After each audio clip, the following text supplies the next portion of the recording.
La spiritualité et puissance du sang, les groupes sanguins. Les sangs de petits enfants de moins de 12 ans est très puissant spirituellement que les sangs de n'importe qui. Voilà pourquoi dans tous les hôtels sataniques ou divins, les sangs est capital et au centre de tous les sacrifices. Dans le domaine des transfusions, on ne transfuse pas n'importe quel sang. On doit chercher les vôtres. Parce que ceux qui portent le même groupe sanguin, blanc ou noir, ont le même ancêtre. C'est pourquoi un membre de votre famille peut très vite vous ensorceler parce qu'il a votre groupe sanguin, il a votre vie génétique en lui.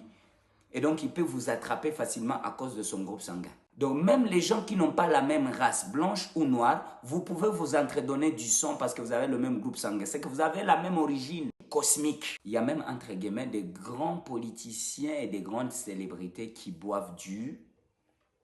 Vous avez compris. Mais ils ne boivent pas n'importe lesquels. Ça doit être les liquides des gens de moins de 12 ans. Et si la personne dépasse les 12 ans, elle doit être vierge ou chaste. Pour dire que c'est un sang non encore mélangé. Pourquoi? Je reviendrai sur la spiritualité de la virginité et de la chasteté. Les groupes sanguins sont définis par les systèmes A, B, O et les facteurs Rhésus. Je commence par le groupe sanguin O, qui est le groupe originel. Je ne dis pas original, mais originel. Les groupes O, c'est les groupes de guerriers, les groupes de leaders. Ils ont une grande faiblesse, l'arrogance. Ils sont très sociables, les groupes O.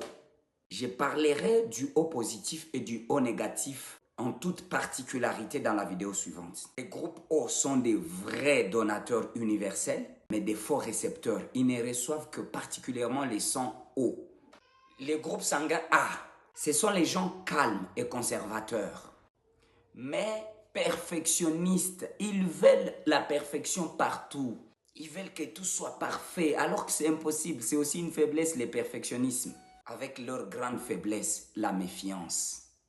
Je parlerai d'une longue vidéo particulièrement sur le groupe A, positif et négatif. Mais le grand danger pour les femmes enceintes, lorsqu'elles sont des résus négatifs et que le fœtus est des résus positifs, il faut un accompagnement médical strict. Les groupes B, spirituellement, ce sont des gens qui aiment la liberté, la passion, mais ils ont une grande faiblesse, l'égoïsme. Mais ce sont des gens avec des esprits libres, des personnes inconstantes et parfois lunatiques, caractérisées par le moi, dignes de confiance, créatifs. Les groupes AB, ce sont des personnes rationnelles qui veulent amener le calcul dans tout, même dans les petits détails. Ce sont des personnes énigmatiques. C'est souvent des personnes décrites comme un mélange de groupe A et le groupe B, mais analytiques et parfois mystérieuses. Et on a toujours supposé qu'ils sont issus d'une mutation génétique entre le A et le B pour produire le AB.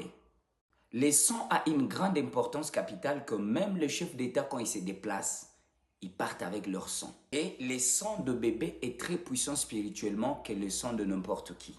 Vous comprendrez finalement pourquoi les petits sont kids. Hein? Vous comprenez, hein? Je ne finis pas le mot. Vous allez entendre que tel enfant, tel bébé, on va le rechercher, on ne le recherche